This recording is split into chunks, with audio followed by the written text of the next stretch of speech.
pull the buttons tonight. I don't know if I can handle this. Thank you so much. Thank you, Madeline and Leslie. Thank you. You deserve a lot of the credit for the things that you're ascribing to me, and belong here on the podium with me. I want to thank the Women's Bar for honoring me. This is a tremendous honor. I'm very humbled, and I'm humbled to be on the same podium as Judge Davidson, who I will always know just as Janice. So I hope you don't mind if I refer to her that way. I want to thank all of you who drove 100 miles to get here tonight. And I want to thank Laura Johnson. Laura, where are you? And Laura, Laura worked with me as my paralegal for most of 20 years, and she really deservedly should be sharing this award with me tonight. I don't know where I'd be without Laura. And I want to thank my firm, too, for the support that they've given me, both Shaman and Jacobs, Lynn Feiger, and David and Anita and Mike, who are here, and Jeff. Hi, Jeff has been a long-time partner and support for me for many years. And like Janice, I've got to say something. The people who sustain me, who are here today, who I couldn't survive without, my husband, Woody, my son, Josh, my daughter-in-law, Jenny, my two grandsons, Wiley and Felix. Thank you all. So,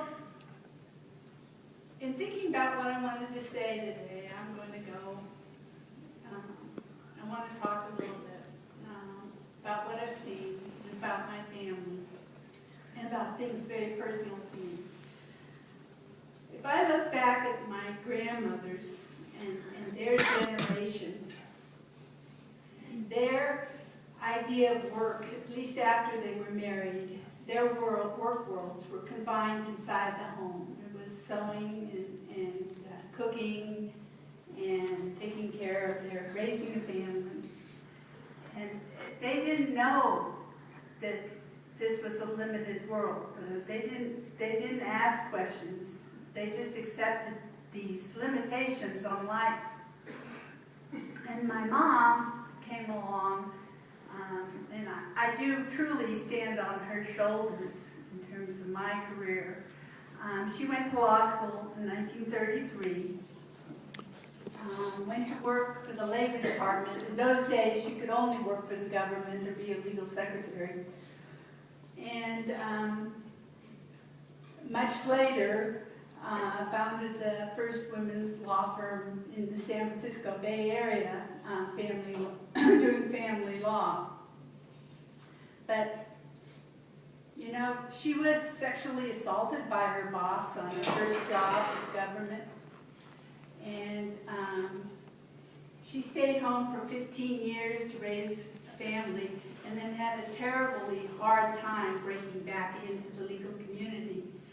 And I remember her telling me when I was a little girl that you can't be a good mom and a good lawyer. And I just broke into tears. And I think she accepted, she didn't question things. This was just, she didn't even tell anyone in the family about the sexual assault of her late 70s. She just accepted that this is the way things were. And then in my life, and I hope you don't mind Janice me sharing this, and Judge Rothenberg, Sandra, wherever you are, the three of us all came to Colorado for the same reason.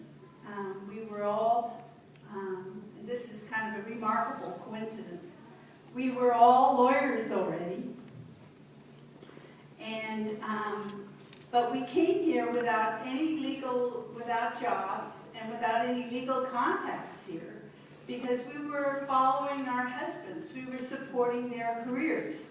And our then husbands were all psych residents at the medical center.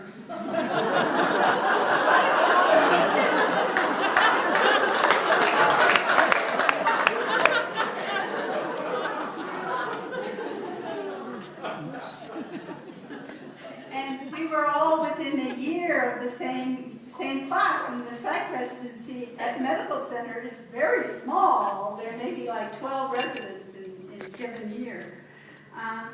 But we were supporting our husbands, and we did this unquestionably because this is what you did then.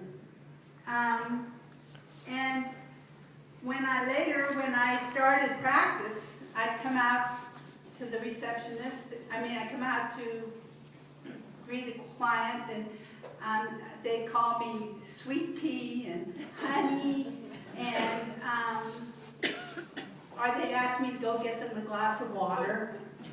If I called another law firm, another lawyer, I could guarantee the first question would always be, who do you work for?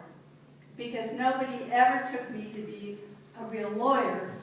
And this was a time when the big firms pretty much didn't hire women. They were just starting to hire their very first women associates in 1971. And I didn't really question any of this. I just kind of accepted that this is the way it was, and I didn't really even could imagine it being different. And now, I've actually got 3 nieces who are lawyers, and all of them have amazing jobs, but they work these brutal, macho culture, crazy, inhumane hours,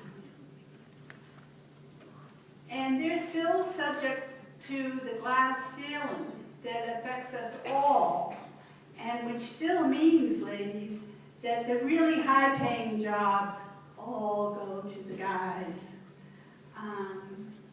And I guess the thing I want to say is maybe we shouldn't accept this anymore.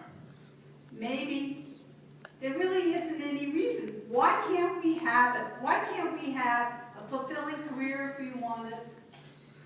All the family time that we need to raise our families properly, and a full, complete life. We should be able to get that.